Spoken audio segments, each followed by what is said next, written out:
On a warm summer evening, a teenage girl made a simple phone call. She just needed a ride across town to see her boyfriend. 20 minutes later, she climbed into a car with someone she trusted and vanished. For days, hundreds of people searched forests, neighborhoods, and empty roads, trying to find any sign of her. Then investigators uncovered something chilling, a secret recording of a man asking a question that made detectives stop in their tracks. Is burying someone 3 feet deep enough so animals can't get to them? The voice on that recording belonged to someone who had seen Brittany Gregory alive just hours before she disappeared.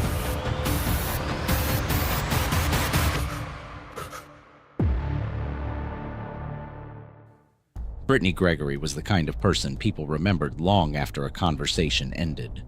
Friends described her as thoughtful, kind, and quietly determined. She wasn't loud or attention-seeking, but she had a presence that made others feel comfortable around her.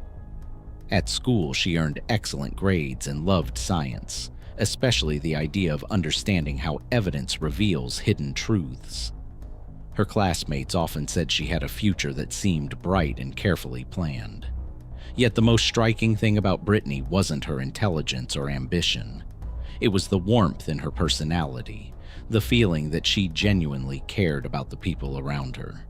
By the summer of that year, Brittany had just finished another successful school year and was enjoying the slow pace of warm evenings and long weekends. Like many teenagers, she balanced family life, friendships, and a growing relationship with her boyfriend. Nothing about that Sunday evening suggested danger. The neighborhood was quiet. The air was still. Brittany was home alone for a short time and simply wanted a ride to visit someone she cared about. It was an ordinary request, the kind made millions of times by teenagers everywhere. That evening she called her mother, hoping someone could take her to her boyfriend's house. Her mother told her she could arrange a ride, but it would take a little time, about 20 minutes. To an adult, 20 minutes feels like nothing. But to a teenager eager to leave the house and start the night, it can feel like forever. Brittany agreed to wait, but impatience began creeping in. She wanted to go now, not later. That small moment of impatience, that completely ordinary feeling, would become the turning point that changed everything. Around the same time, a man named Jack Fuller Jr. arrived at the house looking for Brittany's father. Fuller was not a stranger to the family. He had known Brittany's father for years and lived nearby. Because his own daughter was friends with Brittany's sister, his presence around the family never seemed unusual. In a tight-knit community, familiar faces often blend into everyday life. When Fuller realized Brittany's father wasn't home, the conversation shifted to the ride she needed. Fuller casually offered to take her himself. It sounded simple, quick, harmless.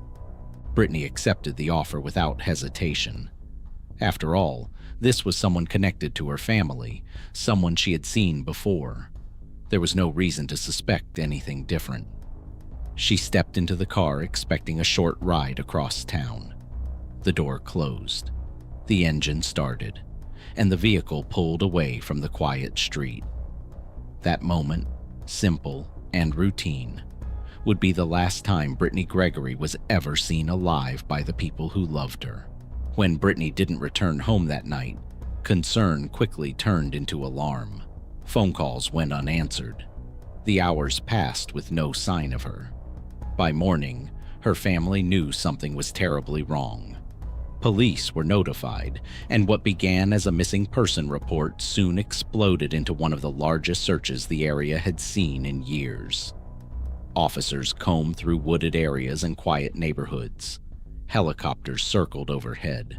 Volunteers joined the effort, driven by the desperate hope that Brittany might still be found alive somewhere. The disappearance shook the entire community.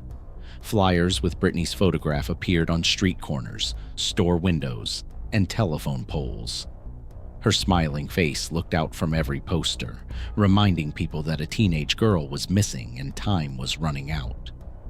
News reports spread the story beyond the town, reaching audiences across the region. Each passing day deepened the fear that something terrible had happened, yet investigators continued searching relentlessly. Behind the scenes, detectives began piecing together Brittany's final known movements. Evidence started pointing toward the last person known to have seen her alive, Jack Fuller Jr. At first, Fuller denied knowing anything about her disappearance, but investigators were quietly gathering information that painted a darker picture. Witness statements, timelines, and physical evidence began forming a pattern that was impossible to ignore. Slowly, the focus of the investigation narrowed toward one man. Within days, authorities took the unusual step of arresting Fuller even before Brittany's body had been found.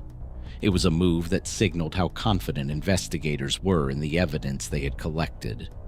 Secret recordings captured chilling statements from Fuller, including disturbing questions about how deep a body would need to be buried to avoid detection. Those words sent a wave of dread through everyone involved in the investigation. Another witness revealed that on the night Brittany disappeared, he had been riding in Fuller's car. After he was dropped off, Brittany moved from the back seat to the front. That detail, small but critical, placed her directly beside the man who would later confess to killing her. It was the last confirmed sighting before everything went silent. While the investigation intensified, Brittany's family clung to hope. Prayer vigils were organized. Hundreds of people gathered together, lighting candles and praying for her safe return. The atmosphere was heavy with emotion. Friends cried openly, holding photographs and remembering the kindness she had shown them. Her family stood among the crowd, trying to stay strong while fearing the worst. 2 weeks after Brittany disappeared, search teams with bloodhounds followed a scent trail into a wooded area near a power line corridor. Hidden beneath loose soil in a shallow grave, they discovered the body they had been searching for. The realization hit everyone involved with devastating force. The hope that had carried the community through days of searching vanished in an instant. The autopsy revealed signs of severe trauma, but the full story would not emerge until much later. Blood found inside Fuller's vehicle was matched to Brittany through forensic analysis, confirming what investigators already suspected. The truth was closing in, and eventually Fuller would stand in court to explain what had happened during that short, deadly drive. More than a year later, just before his trial was scheduled to begin, Jack Fuller Jr. finally pleaded guilty to murder. What followed was one of the most disturbing confessions the courtroom had ever heard. Fuller admitted that during the drive he stopped the car and began preparing to smoke crack cocaine. Brittany objected, telling him to stop. She refused to sit quietly while he used drugs beside her. Fuller's reaction was sudden and brutal. He struck her in the head multiple times with enough force to leave her bleeding heavily. Brittany lost consciousness almost immediately. Instead of helping her, instead of calling for medical assistance, Fuller continued using drugs in the driver's seat while she struggled to breathe beside him. When he finally checked on her later, she was no longer alive. The courtroom fell silent as those details emerged. Family members wept. Some had to leave the room entirely, unable to endure the cold, emotionless way Fuller described the moment Brittany died. The confession confirmed what everyone feared.